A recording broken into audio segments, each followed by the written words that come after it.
for de muslimske stemmer, og de flytter valgkampen helt hjem i vælgernes stuer. I dag var Gitte Lillelund Bæk fra Venstre og Sandal lige fra SF taget til Høje Gladsaxe for at besøge familien Kaja. Familien bød på kage og kurdisk te. Snakken handlede om demokrati og vigtigheden af at stemme.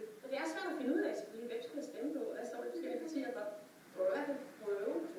Og alle parter i dag havde hørt om ekstremistiske muslimer, der presser moderate muslimer til ikke at stemme. Jeg har jo drøfterne, men nej. Altså, de fleste i min omkreds, altså, de stemmer. Og det var den slags de to politikere var kommet for at høre. Vores mål i dag var ikke nødvendigvis overbevist om, at skulle stemme SF eller Venstre, men det er et spørgsmål at gå ud og tage dialogen om, at vi skal stemme. Demokratisk deltagelse er vigtigt, og også en af forudsætningerne og en af parametrene for, at vi kan få en succesfuld integration på sigt.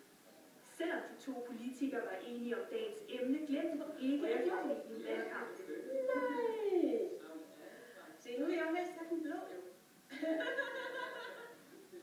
Familier med indvandrerbaggrund er en interessant vælgergruppe at få fat i. Og skal de lokkes til at stemme, så er den personlige samtale med politikerne vigtig. Vi er nødt til at komme rundt og snakke med folk. Så tror jeg, det hjælper, det gør det faktisk. Men jeg tror, det der med fjernsynavisen, jeg tror ikke, der er så mange, der går op i det. Det tror jeg simpelthen ikke. Det gør jeg ikke personligt. Til gengæld går familien op i at stemme. Valgkorten er